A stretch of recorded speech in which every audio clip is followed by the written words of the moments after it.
Life of Chuck is the latest film from Mike Flanagan, who wrote and directed this one. It's also based on a Stephen King short story from the If It Bleeds short story collection, although it is not a horror film.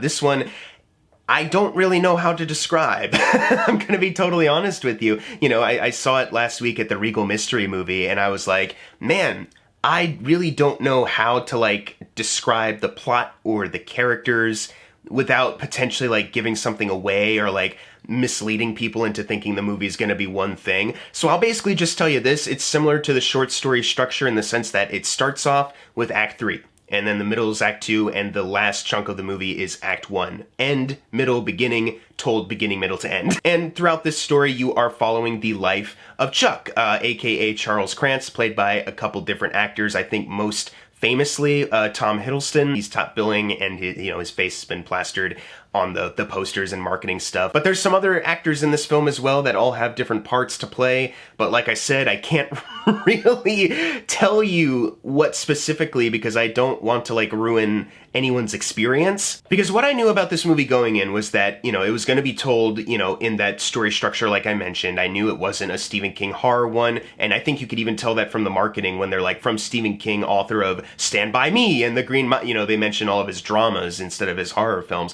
So I kind of knew going in, like, okay, it's going to be that, but I don't know anything about story specifics. I didn't, like, look up anything about the short story or read it even. I'm completely blind, so I went into the movie, despite seeing trailers, I wouldn't say the trailers told me anything about what was going on, which is, like, really good marketing on their part, but I was, like, as blind as possible as far as, like, I don't know how any of this is gonna connect or what's, like, gonna be the large story here other than the life of Chuck. And I was really surprised, to find out how they were unraveling everything. There's a couple moments of, like, genre excitement that I wasn't entirely expecting. And Mike Flanagan, being mostly known for horror, he pulls them off really well. These few little jolts of, like, oh, he really does a really great job of directing those, showing he's still got the chops. Duh. He's about to do the Carrie series next, so yeah, he's going to continue down that path as well. But what this movie is mostly focusing on, from Mike Flanagan, is this really earnest, sincere kind of outlook on life, the little things that keep us going in life, what make life worth living. Mike Flanagan, despite being known for horror, he's also known for, these wonderful sentimental moments in these shows, in these movies, these wonderful monologues that I feel like some people will clown on for being too long, but I'm always like, man, they're just written so expertly, so naturally delivered, and they really get a lot of ground covered emotionally in those speeches while also feeling so real, This movie is mostly focused on that kind of mentality, filmmaking-wise, storytelling-wise, and even though there are some moments where this movie can shatter you, I would say, some, tug at your heartstrings kind of stuff, I would say it ends up being very heartwarming at the same time, like very life-affirming, which I feel like people were saying beforehand, so I kind of had an idea of, like, okay, this is Mike Flanagan shifting solely in this other gear that he's been operating in, but I don't think I was expecting the way they toyed with the story structure to have it impact much more when you got to the end, and obviously that's a tribute to this is the Stephen King short story. It was kind of written in that story structure to begin with.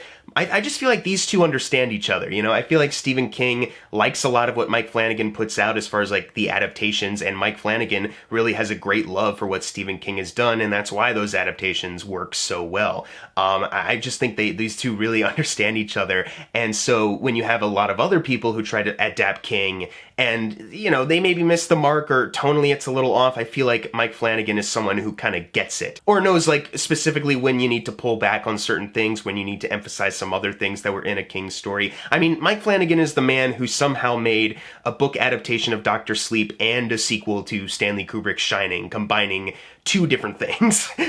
One of them Stephen King really hated when it came out.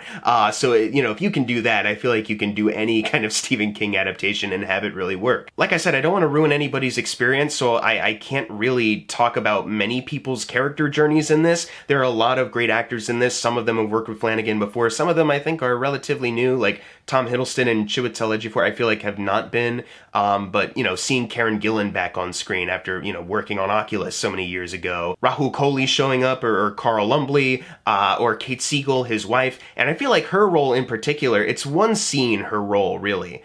And she delivers just this really great monologue. And I feel like that kind of summarizes a lot of like people's involvement in this. It's like, Tom Hiddleston is top billed, but I wouldn't say you could call him like a lead actor because he really isn't in the movie a whole lot. It really is like an ensemble in the truest sense of the word. Every actor has a part to play, and they showed up on set with great respect, obviously, for the material, for the artist behind it, and they showed up to nail that scene. And in that case, you know, even though these actors show up for one scene, really, they just give these really great, heartwarming, or just really kind of devastating performances. I named a couple already, but you know, David Dismalchin has one of these. Matthew Lillard has one of these as well. And I feel like when he popped up on screen, I didn't know like, oh, is he going to be like comedic relief? Because Matthew Lillard, I just kind of associate him with that. But he kind of gives this great little moment, and I was like, wow, you know, like it's great to be like surprised by actors that I already like. So I've said that this is kind of an ensemble in the truest sense of the word, but I did want to give a shout out to one actor in particular who I thought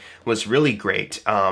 Like I said, there's not really like a lead actor, I would say, in any of this. Like if you were like an Oscar campaigner, it would be weird to like try to pick, you know, it's kind of impossible. However, I think supporting actor, there is one person who I'd say if they were to do it, a little too early and maybe it won't happen, but if they were, you could probably campaign for Mark Hamill. When he popped up on screen, I was like, you know, it's a delight. You know, he worked with Mike Flanagan recently on The Fall of the House of Usher, which is a great show, and gave Mark Hamill a really great role in that. So seeing him pop up here, I was like, okay, here we go. You know, we're going to get a good Mark Hamill moment. When he shows up, you know, he has like a significant kind of supporting role in the film, kind of all building to this, you know, wonderful monologue where I was like, man, he's a character, he's playing a character who is like, you know, warm, you know, sensitive grandpa, you know, trying to be there for grandson after some personal tragedy. But man, he is worried about, you know, this boy's safety, doesn't want to expose him to like the horrors of the world and trying to keep him safe, like get a safe job, stuff like that. And his monologue is all kind of centered on that. But it's not like in a mean way. It's not like, you're going to get a safe job and you're going to fucking like being a boring fuck, you know? It's not anything like that. Like, you know, I feel like typical movies will have that for the sake of theatrics and drama, but like Mark Hamill just has this wonderful little moment where he's trying to be sweet about it, but there is this underlying nature of like, don't try anything, but you know, he's giving a lot of like sincerity to it. And when you see the movie, you'll understand why it works so well emotionally, you know, why it affects, you know, the rest of the film after that point and the character. And I just thought he was really spectacular. Because I feel like we have like an image of Mark Hamill at this point that's like he shows up to do Luke Skywalker, or sometimes when he does like a bigger animation project, he's got more of like a gruff, you know, something like that. That kind of famous gruff Mark Hamill voice that he has now. But I was really shocked to see this other side of him in this. That was, you know, he's a great actor. You know, he's been a great actor. He's a great voice actor. It's always been there. He's always had the capability, but I feel like it had been a minute since Mark Hamill had really, like, flexed his muscles in that way. And I was just really taken by that performance. I think out of everybody, I was the most impressed with him. Technically speaking, I think they have made another really great movie, some great cinematography, a wonderful score from the Newton brothers, great use of lighting and cinematography, just holding on to shots. There is a wonderful dance sequence in the middle of this film. It's not a musical. It's not even one of those where the movie stops to be like this avant-garde surreal musical. It's just like a musical sequence where there's just this wonderful capturing of the dancing from Tom Hiddleston, and that guy can move. I'm telling you, it was so cool seeing him do that, you know, and they capture it really well. It's one of the most memorable scenes of the year, I would say. If I had to have any issues with this movie, I would say there's a couple points because of just the nature of the story structure going back and forth. I would say that there are some things narratively I think I would have liked to see a bit more in depth. I don't even know if this will be a criticism that holds up upon multiple viewings. It's just kind of still initially, I'm like, I maybe wish we saw a bit more of that. There's another thing that I feel like I warmed up to as the movie went on, and in hindsight, I'm like, maybe it wasn't that bad, but I was definitely kind of mixed on certain uses of a narration. And I feel like I've said this before in other videos, sometimes I'm like, if you don't need narration, if you can just like explain something visually, you know, in the context of the film, or if it's going to be information that's just repeated by a character, I don't think you need a narrator. And I feel like there are a couple times where they use the narration in that way, where I was like, oh, well, oh, that's a little disappointing. But, you know, as the movie kind of goes on, and like I said, you know, they jump from act to act, you know, the narration can help fill in some gaps, you know, and it's like, okay, and they do try to give it a bit more personality, try to, like, you know, have some humor land with the way they narrate and edit a scene together. So it's one of those things where, like, once again, I feel like this could potentially improve upon a rewatch, or it's not as noticeable to me, but I was kind of, like, mixed on the overall usage of the narration. And I know it's also a way that they can keep some of Stephen King's writing, you know, the narrator can just say what's in the book, right? So it's like, I can see wanting to respect that as well, but still, I feel like you can still, for the most part, make a movie and not have a narrator in a lot of cases. But those are really it as far as my issues with the movie. Overall, though, this was a movie that I felt in my heart. I thought the actors all came up to play in a really great way, really tugged at my heart. But, you know, Mike Flanagan, we know he can direct, and he does direct well, but he just continues to impress in ways I'm not really expecting from him when it comes to his writing, his, you know, adapting from prior source material. And, you know, he's just a talent I'm just always going to be a fan of, that I'm always going to admire. And I really just love the soulful journey that we took with this one. A soulful journey that I wasn't really expecting, you know, the way that it panned out. And I also like how they had some restraint too, because there's definitely a point or a couple points where they could do that thing where they do a montage of like, oh, you didn't know that we were gonna connect these dots, but here we go. They could do like one of those like in your face kind of like, we're gonna, you know, just explain one, if you didn't get it, explain, you know, certain things that are happening that are a little odd.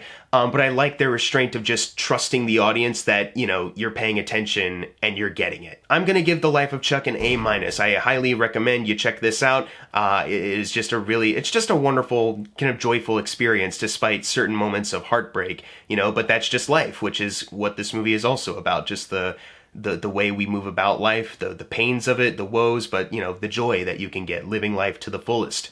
Just dance, baby. But if you've seen The Life of Chuck, leave your thoughts in the comments below what you thought of it. And as always, thank you guys for watching. Make sure to subscribe. I'm Jackson Fulcher. See you guys next time.